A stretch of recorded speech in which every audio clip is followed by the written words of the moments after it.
Friends, आपका स्वागत है आपके अपने चैनल बिल्डिंग शिक्षा वैनिता चंद्रा में। आज हम करेंगे क्लास 9th का चैप्टर नंबर 10 और एक्सरसाइज 10.5। और उससे पहले हम 10.5 के 6 क्वेश्चन कर चुके हैं। उसका लिंक मैं डिस्क्रिप्शन बॉक्स में दे दूंगी, आप वहां से देख लीजिएगा। तो स्टार्ट करते हैं क्वेश्चन नंबर 7। तो क्वेश्चन नंबर 7 क्या बोल रहा है?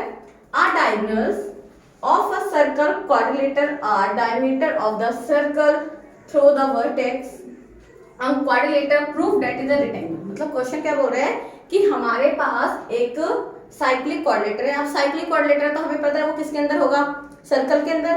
तो पहले बना लेते हैं। सर्कल है हमारे और इसके अंदर क्या है हमारा एक क्वाड्रिलेटर। ठीक है, नाम दे देते हैं ए बी सी और डी। तो गिवन में लिख लेते हैं ए बी सी डी क्या है, एक साइक्लिक क्वाड्रिलेटर, चक्रीय चतुर्भुज। ठीक है, तो एबीसीडी क्या हो गया, चक्रीय चतुर्भुज हो गया। अब बोलते हैं जो उसके डायमीटर हैं वो क्या है, सर्कल के वर्टेक्स। सर्कल के वर्टेक्स मतलब सर्कल को टच कर रहे दोनों। ठीक है, ये भी हो गया। अब क्या बोल रहे हैं, प्रूफ दैट। अब प्रूफ करने के लिए क्या बोल रहे हैं, हमें बताना है जो ए बी सी डी है वो क्या है, एक रेक्टेंगल है। मतलब ए बी सी डी क्या है, एक रेक्टेंगल है और एक हिंदी में आयत है। ठीक है, तो ये हमें प्रूफ करना है। तो देखते हैं सबसे पहले क्वेश्चन में। अब हमने एक प्रॉपर्टी करी थी कि अगर एक सर्कल है, ठीक है, और इसका कोई डायमीटर है, तो डायमीटर क्या करता है, सर्कल पे 90 का एंगल बनाता है। क्या एंगल बनाता है, 90 का। ठीक है, तो यहाँ पे भी देखते हैं हमें क्या बोला, ए सी और बी डी वो क्या है, डायगोनल्स है, विकर्ण है हमारे। तो देख लेते हैं क्वेश्चन में सॉल्यूशन से। AC is a diameter of ABCD। ठीक है, हिंदी में क्या लिखेंगे, AC विकर्ण है। ठीक है, AC क्या है हमारे पास, विकर्ण। अब जब AC विकर्ण है तो देखो यहां से एंगल बन रहा है, तो एंगल B और एंगल D दोनों 90 के होंगे। तो यहां से लिख लेते हैं। तो therefore angle B equal to angle D equal to 90 degree. ठीक है, रीजन में क्या आएगा, विकर्ण वृत्त के शेष भाग पर 90 डिग्री का कोण बनाता है। इंग्लिश में लिख सकते हो आप। ठीक है, कि made by angle of diameter. ठीक है, तो यहां से हो गया हमारे पास इक्वेशन फर्स्ट। अब उसके बाद देखते हैं बीडी भी क्या है हमारे पास। BD is the diameter of ABCD। ठीक है, तो BD भी क्या है हमारे पास, विकर्ण है। ठीक है, अब जब BD भी विकर्ण है तो एंगल A देखो यहां से जाएगा, एंगल A और एंगल C। तो यहां से लिखते हैं एंगल A बराबर एंगल C बराबर है 90। ठीक है, इक्वेशन सेकंड। और रीजन आपका सेम आएगा, made by angle of diameter. ठीक है, तो इक्वेशन फर्स्ट और सेकंड तो लिखते हैं from equation first and second. तो angle A, angle B, angle C, angle D सारे क्या हो गए हमारे पास 90 डिग्री। और रेक्टेंगल में क्या होता है, हर एक एंगल क्या होता है हमारा 90 डिग्री। ठीक है, तो लिख सकते हैं। तो देयरफॉर ABCD क्या हो गया, एक रेक्टेंगल। ठीक है, तो ये था हमारा क्वेश्चन नंबर 7। तो स्टार्ट करते हैं क्वेश्चन नंबर 8। क्या बोल रहा है, इफ द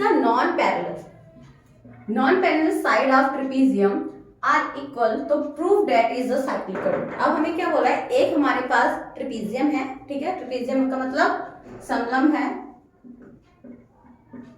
ठीक है, और हमें बोला जो उनकी नॉन पैरेलल साइड है वो क्या है, इक्वल है।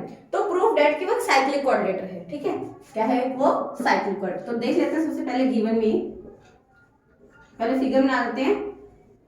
हमें बोला ए बी सी, मान लेते हैं ए बी सी और डी। तो लेते हैं ए बी सी डी क्या है, एक ट्रेपेजियम है और एक समलंब है।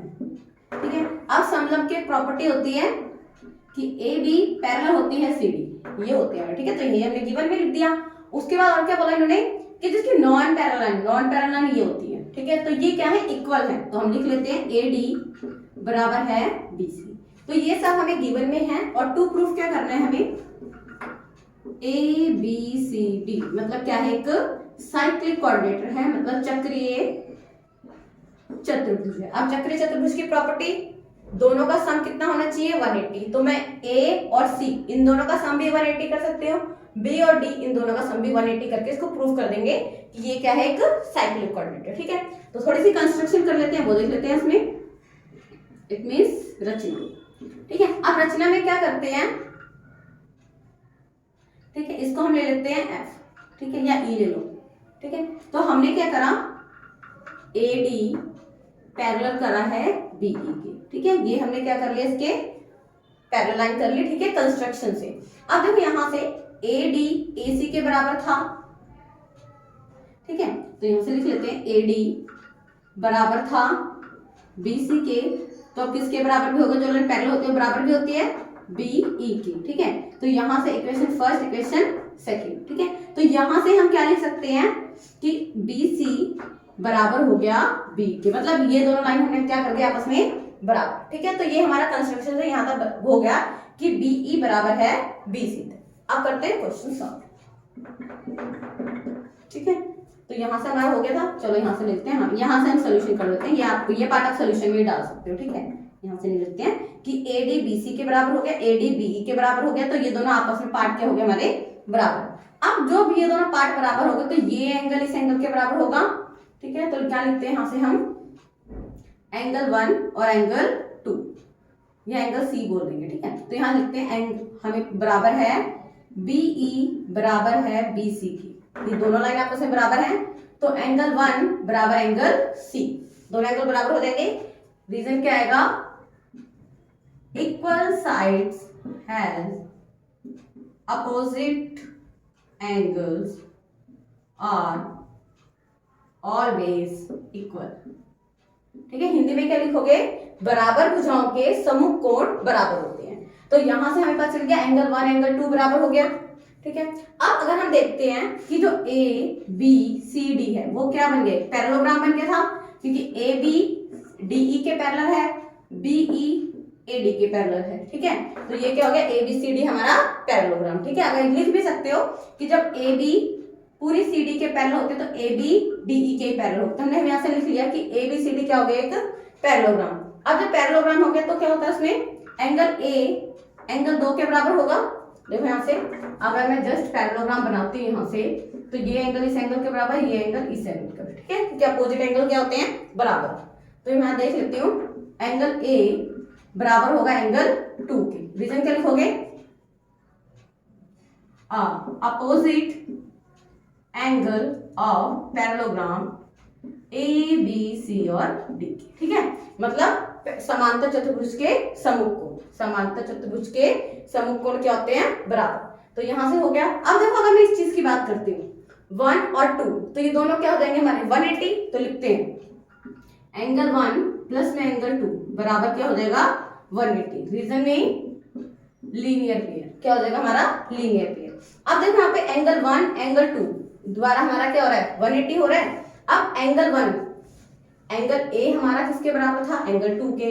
अब एंगल 2 हमारे पास किसके बराबर है, एंगल 1 किसके बराबर है, एंगल सी के। तो इन दोनों का सम क्या हो रहा है 180 हो रहा है। तो देखो यहाँ से अगर मैं इक्वेशन 1 2 ली थी, मैं इसको लेती हूँ इक्वेशन 3rd, इक्वेशन 4th और इक्वेशन 5th।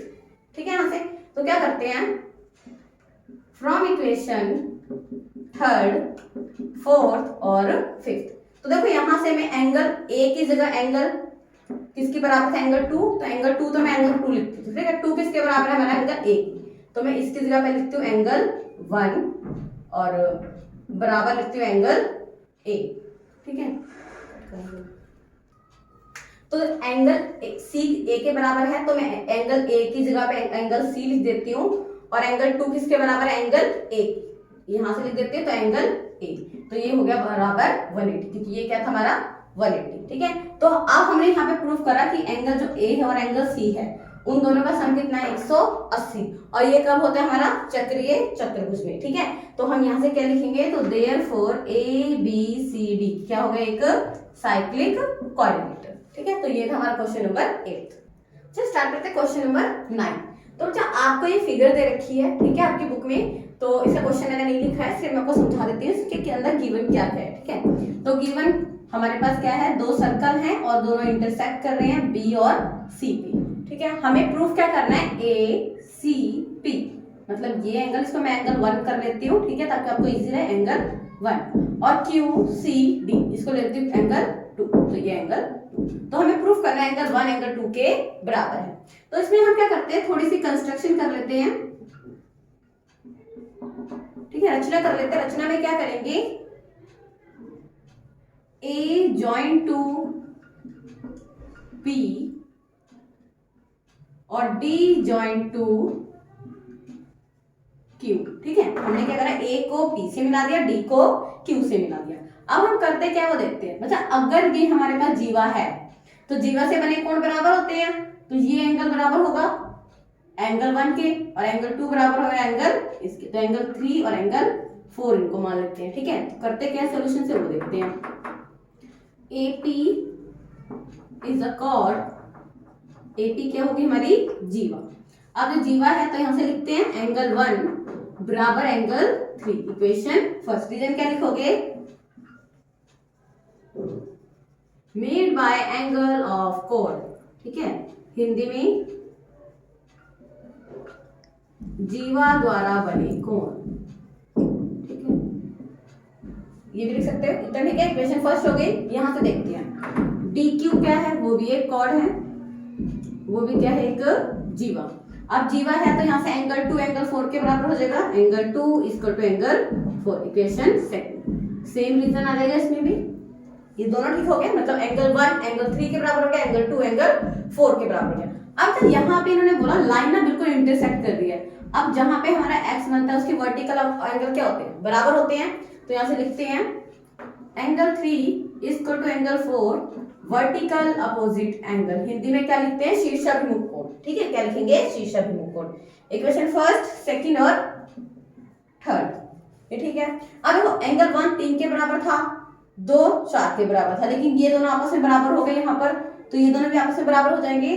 तो क्या लिखेंगे, from equation first second and third. तो लिखा में क्या प्रूफ करना था, एंगल 1 बराबर हो गया एंगल 2। तो एंगल 1 क्या था हमारे पास, एंगल ACP और एंगल QCD। ठीक है, तो ये हो गया हमारा 2। ठीक है, तो ये था हमारा क्वेश्चन नंबर 9। नेक्स्ट वीडियो में हम करेंगे क्वेश्चन नंबर 10th 11 और 12। Thank you so much.